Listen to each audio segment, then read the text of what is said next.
Welcome to my first ever BMW review. This is BMW 1 Series 118i. Yes, beneath this there is the 116i with a measly 115 horsepower.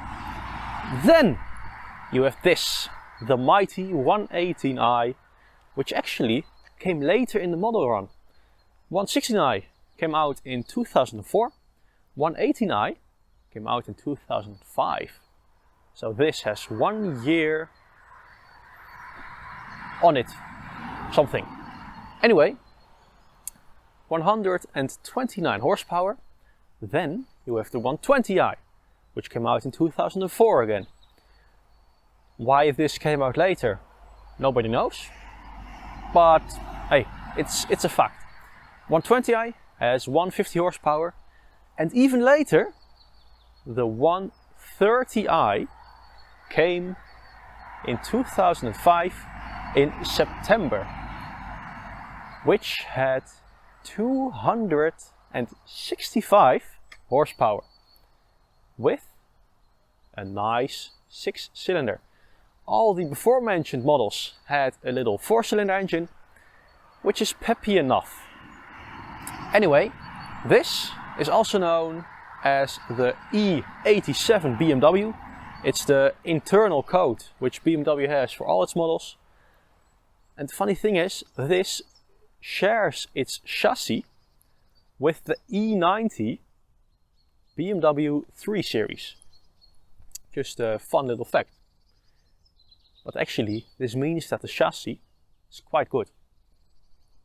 Then, size. It's 4.2 meters long by 1.9 meters wide, and it's 1.5 meters tall. So if you would like to put this in a protective box, now you know how big it has to be. The box, not the car. Okay? Anyway, that's a little intro to the BMW 118i. Oh yeah, there were also some diesel versions, the 116D and the 118D. No, 118D and the 120D. But since this is the petrol version, we won't talk about them. One thing to note, and I don't know if this is just coincidence, but this is rear-wheel drive, and here it has a black valve stem cap. Here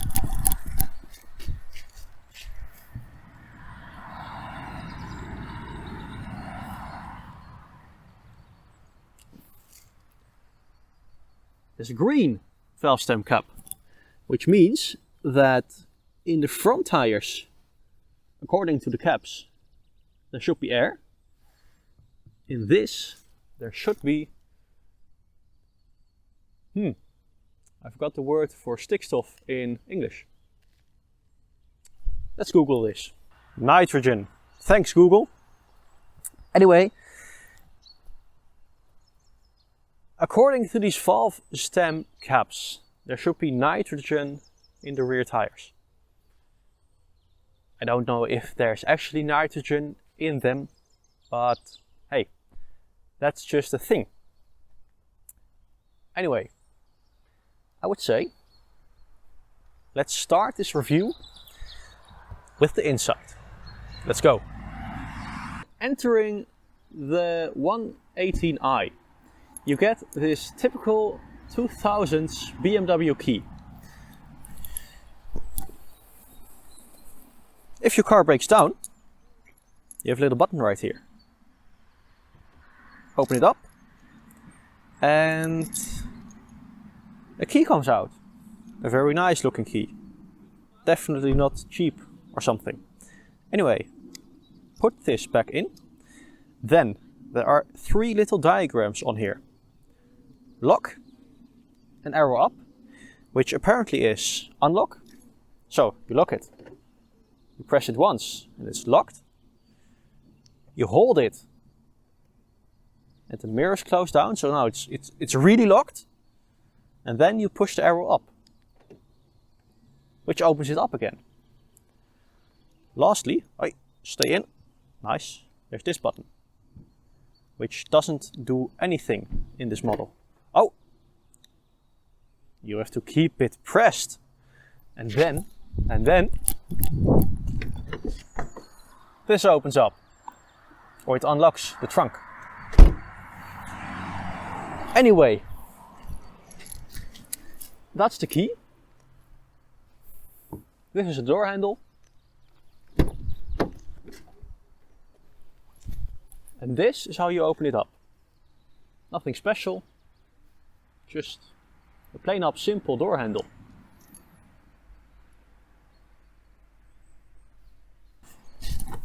Magic!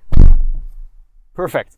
Okay, now that we're inside the car, I can talk about the interior. And this is pretty, well, there's a theme here. A theme of simplicity, which I like. It's the year 2005. Everything is where it's supposed to be. Handbrake is in a normal place. It has a manual 5-speed gearbox. Climate controls are where they have to be. They are normal climate controls. This just goes up, goes down. You can open it up. There's storage inside. And really, BMW knew how to build a nice and ergonomic interior in 2000. You know, for this being the base model, or well, not the base model, it's a 118i, but for this being a pretty base BMW, the interior is really nice, and they just knew how to make cars seem premium, because this was the smallest one back then, right? Materials are kind of cheap, but not cheap to a point where you think, hey, this is Chrysler, you know? Plastics seem cheap, but not that cheap. Dashboard seems cheap, but not that cheap. And just in general, it looks well built. Nothing really creaks or rattles or makes noise. It's a solid car. And that's why BMW used to be such a great automaker. Because their attention to detail, especially when it comes to build quality, was unmatched, really. And that's, you just don't get this anymore with new BMWs, which is kind of sad. Anyway, in here, 5-speed manual gearbox with the rear wheel drive. I mean, how much more can you ask for? This is the ultimate driving machine, as BMW used to say. Styling, it's pretty simple. It's elegant. I really like the dials, the speed dials. They are just classy, elegant, and nice. And everything is where it has to be. Funny thing is, as I'm looking around, I can't seem to find any cup holders. At least not as far as I'm aware. So BMW back then still wasn't worried about their cup holders. And rightfully, it kind of should be. Because is it that important to have drinks? I would say yes. But it really, just removing cup holders really lends itself to make simplistic, nice styling. Because having two gigantic holes here, it's pretty ugly. It's hard to integrate nicely. Anyway, overall, it's a basic, simple interior. but it doesn't mean that it's not good enough. I had to think of words right then. Anyway, steering wheel is nice. It's pretty thin, pretty large, but it feels nice. Okay? Yeah. Conclusion. Interior of this BMW, rather nice. Although, I don't think it has the nice, yeah.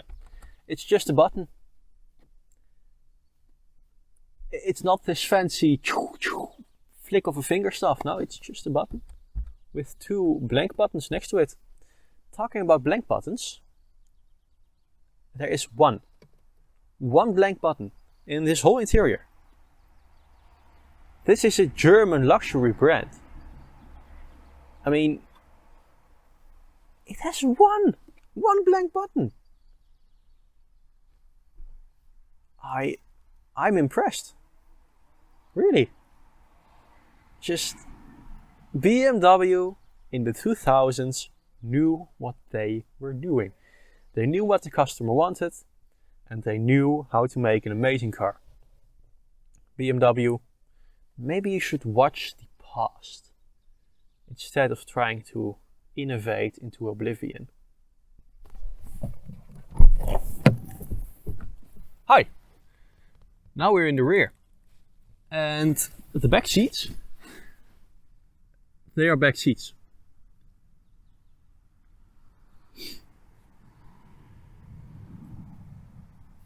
They're back seats. That's it. Literally nothing else. No armrest, no cup holders. Not even climate fence.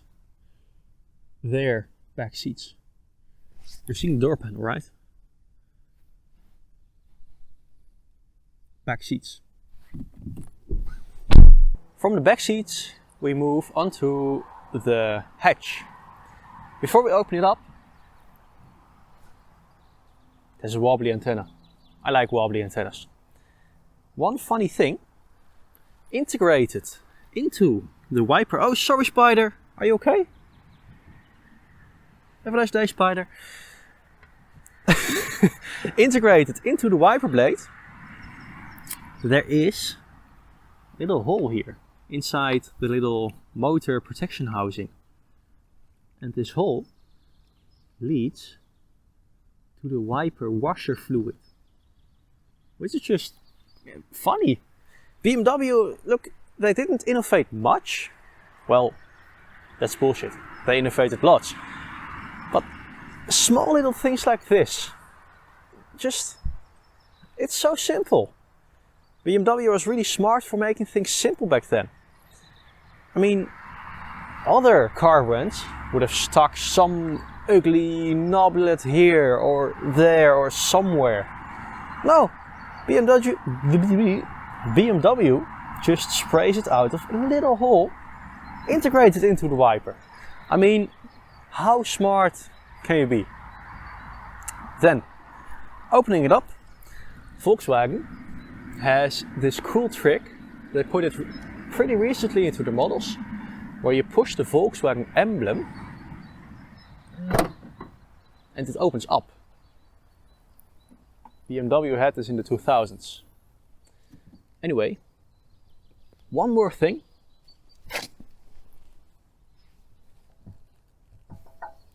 It's a real tailpipe. I mean,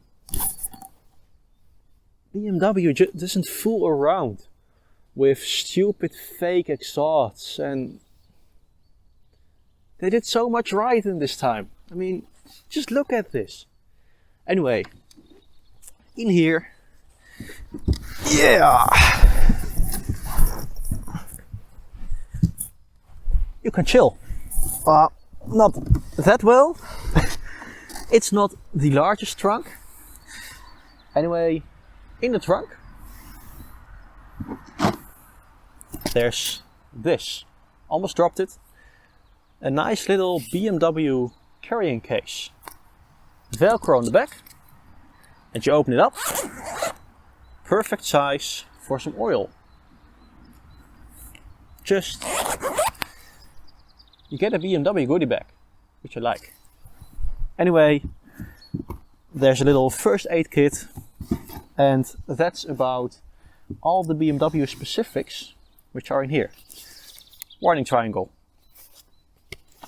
from BMW itself. Ein Stück. Jawohl, Deutschland. It's even made in Germany. So yeah, BMW, it sorts you out with stuff. Anyway, cargo cover. You loosen these things, pull it out. It goes out really softly and gently, just like a luxury car should. Put this to the side. Then there are a few latches which you just pull, and the seats fold forward. And you have space. Loads of space. Then there's the underfloor. You thought I was gonna say storage. Well, there's actually storage with a little vest and some BMW branded light bulbs and fuses probably. And in here, are you coming out or are you not coming out? Little Velcro. I'm not struggling. I'm doing whatever.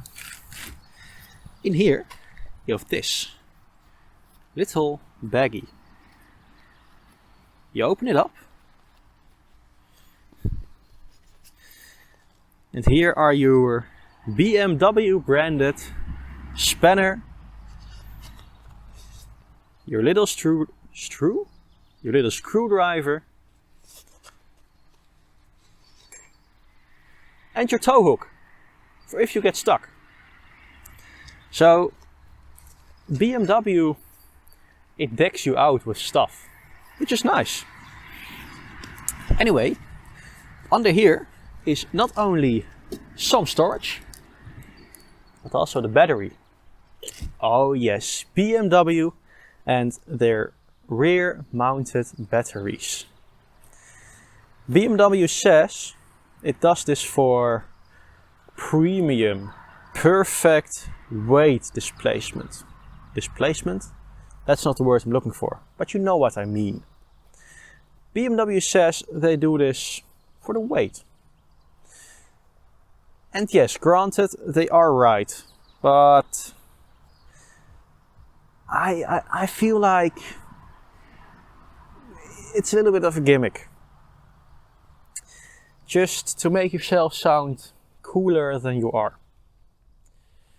But hey, you have better weight displacement, so something, I guess. Anyway, next to this little pouch, little vest and other little stuff, there is not that much to talk about. Anyway, close this up. As you can see, you can also lift up the back part. And nothing, pretty much nothing inside. Anyway, that's the back of a BMW 189i. Yeah.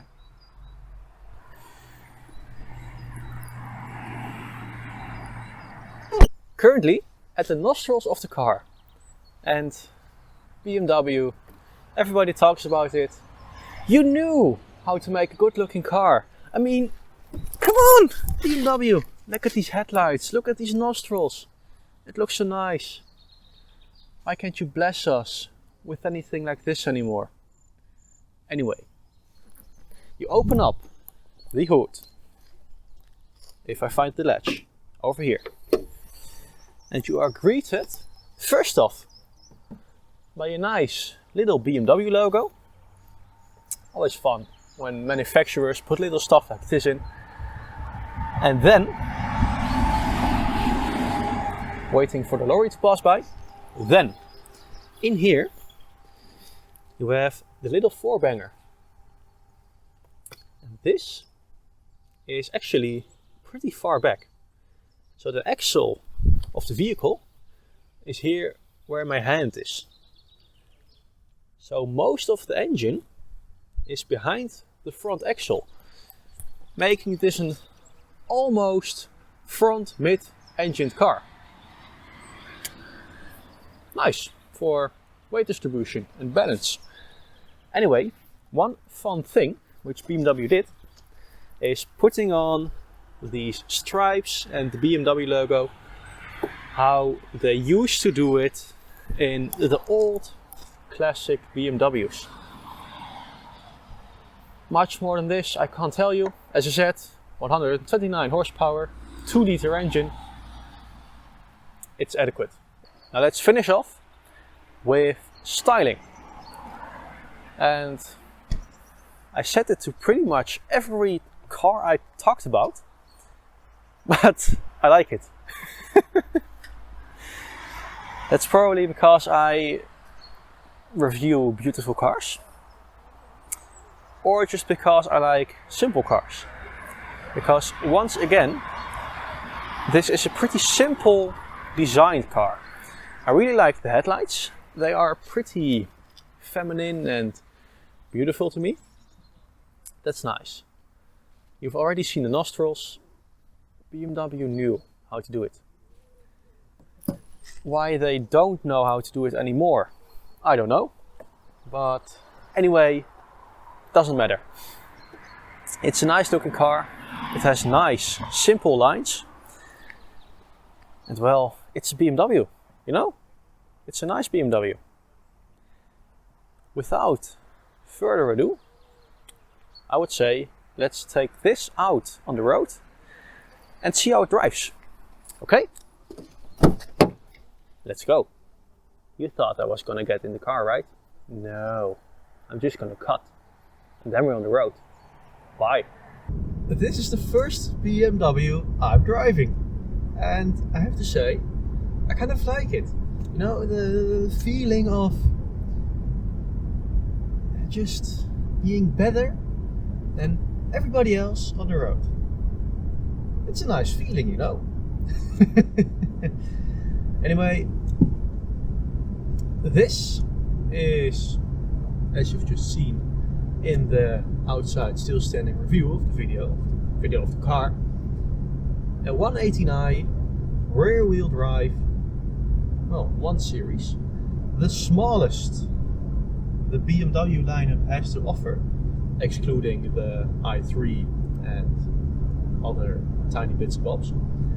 But of the normal, well, BMW series, this is the tiniest you can go. And I like it. I really like it. It's just a bit bigger than a small, stupid hatchback. But it feels like a real car, you know? This feels almost like a station wagon. Just a bit shrunken, And you know I love station wagons. And this is just, I like it. For my first BMW experience, this is nice. Next to this, it drives well. It has pretty soft suspension. Well, pretty soft. For such a small car, the suspension is really comfortable. Next to this, the suspension is also still able to corner well. And being the 118i, having the slightly more powerful 4-cylinder and 129 horsepower, it can pull a little bit. It gets up to speed fairly easily, you know? It's not a problem. And I just like it. It drives well, it gets up to speed, it's good in corners, it's fairly comfortable, and for being a bit, yeah, exactly. For being a BMW, you don't really get pushed into feeling like a jerk. So that's a nice thing, I would say.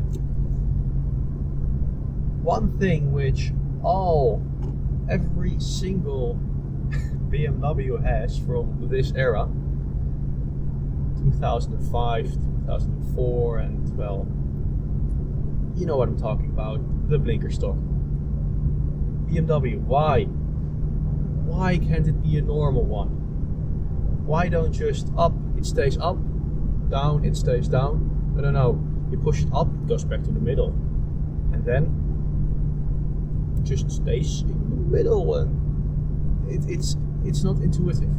Tesla has also done this. Their blinker stock, you push it up, it goes back to the middle. To seem more classy? Why? Why exactly? I don't know. It feels kind of stupid. Why should you reinvent something that works perfectly? Hey, but you're a German car brand. You're the king of the road. At least in this area they still were. So you gotta stand out in some way, right? Yeah. Other than this, really, it drives well, it rides well, and it feels good. It feels good to be in here. It's interior is nice, road noise is really acceptable. Just a nice driving car. I like it that this is the first BMW I've ever ridden in. Well, driven. Yes. So that's a good one. My first experience with BMW, pretty solid.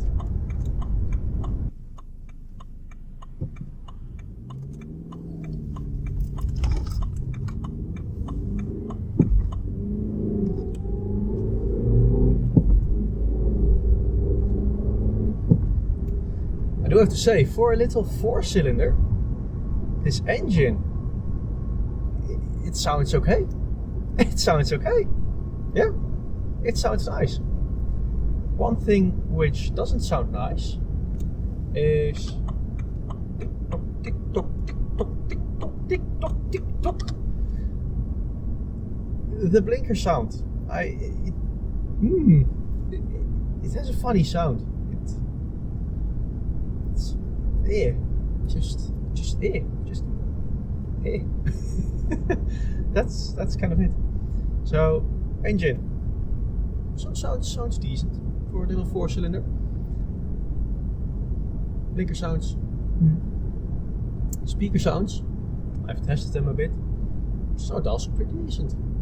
After all, it's a high class German brand, this is.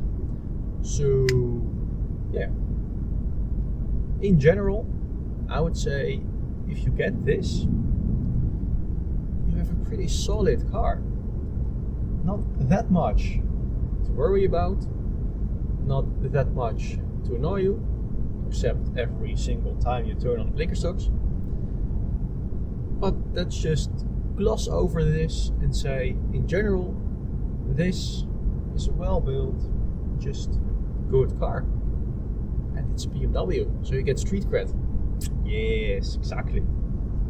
Anyway, I hope you liked it. I hope this was informative to you in any way, shape or form.